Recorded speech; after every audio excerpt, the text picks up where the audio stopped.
जय जगन्नाथ साग माने प्रयागराज बुल्लु बनारस बुल्लु वाराणसी बुल्लु अयोध्या बुलिलु बे आम ऋषिकेश अच्छु तापर आगु को जीवु आ जुआड़े जीवु सेबे कहले जय जगन्नाथ देखिला रामलाला को केमिति लागला आपन को आज्ञा बहुत बेस्ट लगला आउ प्रसाद खाइलो प्रसाद तो जा मिलला मिलला प्रभु को बहुत शांति लगला सब रेडी तो तू सेठ बहुत भक्त अछंती बहुत सब रेडी हां जगन्नाथ मंदिर बहुत भल बुली आसलु हां हम पिला सब भल सब हमें बर्तमान जाऊ केदारनाथ जाऊ बर्तमान हां अब आपण मन रहल चलियो जय जगन्नाथ जय जगन्नाथ एड़ा होची ऋषिकेश स्टेशन मैं भी जाऊँ बाहर को ऋषिकेश स्टेशन साइड से पार्क होगा तो आम ऋषिकेश रु सोनप्रयाग रे पहुंच जाइचु आम बस आसिलु जाके लगिला हमको 12 घंटा 8 घंटा खंडे लगिला तो आम सोनप्रयाग आसरी देखो सोनप्रयाग रो भ्यूटा केमी आज गोटे रूम रे रहबू काली बाहरी बाबा को देखिया ए जगह आज केमिति लागुची तुमको बहुत बढ़िया लागुची ठंडा ठंडा लागुची हां कोंतु तुम अबे केते बयस हलानी बयस आज्ञा 50 होना लानी आसीथिला जगह को 50 वर्ष होला आज तो नुआ के आसु आमे गौरकुंड रे अछु गोटे रूम ता नै गलु काल सकाळ चालू बाबा को बाकू एबे आमे मुडी बिस्चर खाउछु पागो गने रेगुला पागो हिज हमें आज आसु केदारनाथ तमे तो कबे आसी नथिबो हमें जाई कि देखिला परे तुमको वीडियो सेंड कर भुजा हमर भलो कथाटा कहले कोन तुम कोन कहबे मु कहूची भुजा खाइबी भुजा खाइबो आपण केते मात्रा रो भुजा खाइ परबे आज बोले पागो रे आज ए पागो रे मुडी मिक्सचर खाइबो बढ़िया लागु आनंद मिला आला कथा टी मन पड़े बाबू आकुरी को आगे को मोरे को बड़ देखले प्याज अरे कोन अरे पानी बुड़ी सुनी जा तू मिक्सचर बिस्किट ब्रेड अब ये सागर तो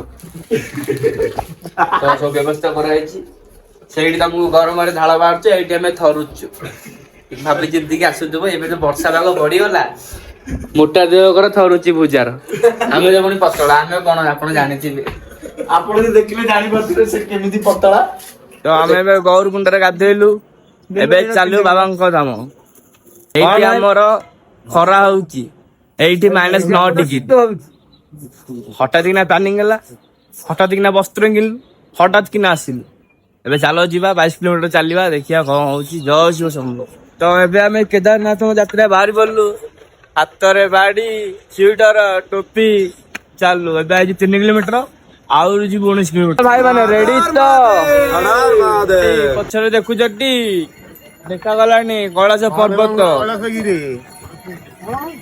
रेडी तो जय शिव हर हर महादेव देखी दियो पछाटे जूम करी देखी दियो देखा गलानी बाबार धाम आ मात्र 13 किलोमीटर चलो जीवा बाबार धाम दिसिला तो आमे बे अधावाड़ा चली आसलानी री बहुत कष्ट होची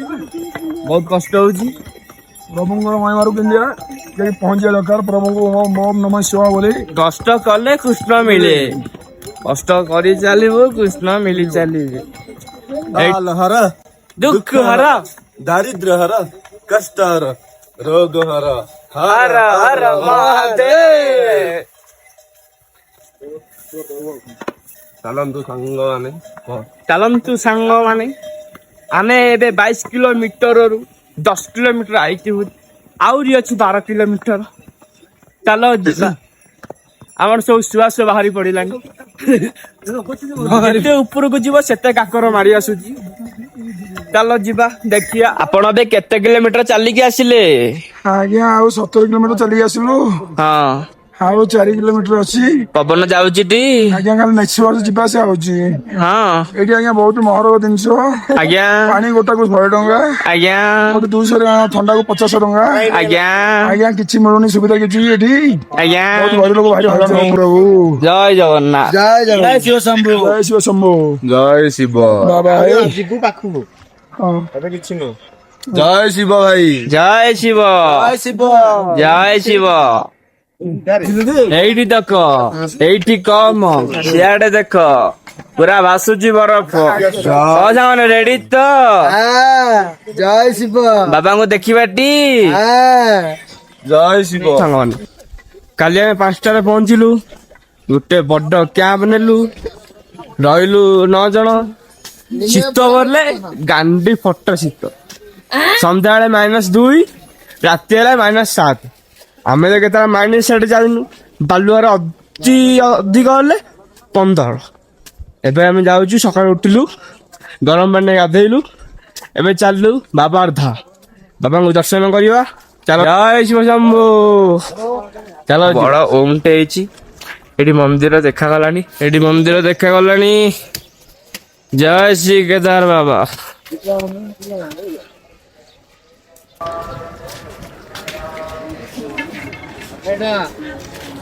ଜଲ୍ଦି ନେଇଟ କନା ଲୋକ କେହି ନାହାନ୍ତି, ଖେଳି ପଡିଆ ନହେଲେ ଲାଇନ ଲାଗି ଆଉ ମୁଣ୍ଡ ଖରାପ ହଉଛି।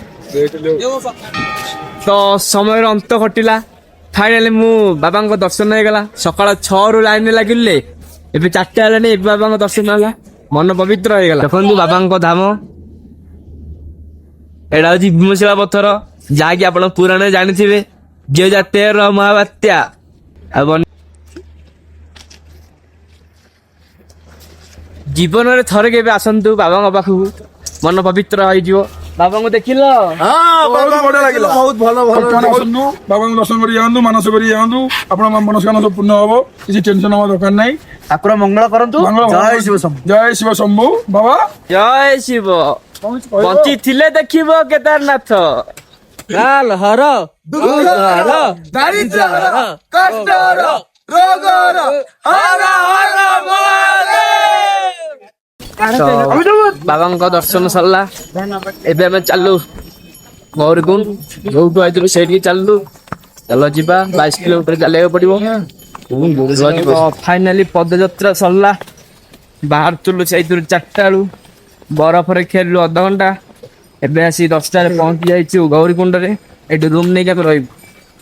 ଆପଣ ଯଦି କେଦାରନାଥ ଆସିବାକୁ ଚାହୁଁଛନ୍ତି, ଏଇଟା ହଉଛି ଆମର ମେନ୍। ଆପଣ ଯଦି ଚାଲିକି ଆସିବେ 22 କିଲୋମିଟର, ବାଡି ଧରିକି ଆସିବେ। ବାଡି ନ ଧରିଲେ ଆପଣ ଚଢି ପାରିବେନି। ତାପରେ ଘୋଡା କେତେବେଳେ ଗୋଡ ଖସି ଯାଉଛି, ଗୋଡ ସ୍ଲିପ ହେଇଯାଉଛି ଘୋଡାର, ଘୋଡା ମଣିଷକୁ କେତେଥର ପକେଇ ଦଉଛି। ଆଉ 4 ଜଣ ବହୁଛନ୍ତି, ତା ପ୍ରାଇସ୍ କିଛି ଜାଣିନି। ଘୋଡା ପ୍ରାଇସ୍ 2000 ଉପରକୁ। ଆମେ ଏଇନେ ତଳକୁ ଆସିବାକୁ କହୁଥିଲେ 500, ଅତି କମରେ 200 ଟଙ୍କା କହିଲେ। ଆଜି ବର୍ଷା ହେଇଗଲା ତ, ତାଙ୍କ ଗୋଡ ଖସିବ। ଚାଲ ଯିବା। ଆମେ ଏବେ ଗୌରକୁଣ୍ଡ ଗୋଟେ ରୁମ୍ ଟା ନେଇଗଲୁ। କାଲି ଚାଲି ଗୋଡ ପୁରା ଦରଜ ଥିଲା ବୋଲି ଏ ରୁମ୍ ଟା ନେଇଗଲୁ। ଆପଣ ମାନେ ଯଦି ଯିବେ କେଦାରନାଥ, ଫାଷ୍ଟ ଗୋଟେ ପାଣି ବୋତଲ ନେଇକି ଯିବେ। ସେଠି ନା ପାଣି ହଉଛି 100 ଟଙ୍କା, ବିସ୍କୁଟ 5 ଟଙ୍କା, ଆଉ ଗୋଟେ ପ୍ରକାର 5 ଟଙ୍କା, 10 ଟଙ୍କା ନେଲେ 10 ଟଙ୍କା, 20 ଟଙ୍କା ନେଲେ। ପାଣିଟା ହଉଛି 100 ଟଙ୍କା, 20 ଟଙ୍କା 100 ଟଙ୍କା। ବୋତଲ ନେବେ, ବାଟରେ ବହୁତ ଜାଗାରେ ଅଛି କଳଙ୍ଗା ଅଛି, ପାଣି ନେଇ ପିଇବେ। ଚାଲନ୍ତୁ ଯିବା, ଏବେ ଯିବା ସୋନପ୍ରୟାଗ, ବସରେ ବସିବା, ଯିବା ଋଷିକେଶ। ନେକ୍ସଟ ଟାଇମ୍ ଆସିବି, ଖାଲି ବୋତଲ ପାଣି ତ ଏଠି ସଫିସିଏଣ୍ଟ।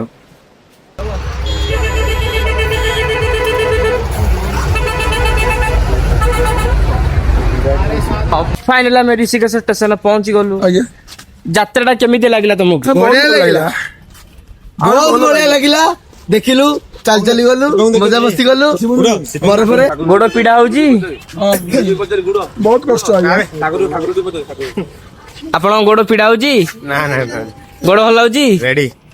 ଯାତ୍ରା କେମିତି ଲାଗିଲା ଆପଣଙ୍କୁ? ଅଛନ୍ତି, ତାଙ୍କ ସହିତ ବାବା ଅଛନ୍ତି। ଷ୍ଟେସନ ଟା ଭଲ ହେଇଛି, ବହୁତ ସୁନ୍ଦର ଦେଖା ହଉଛି ଷ୍ଟେସନ ଟା।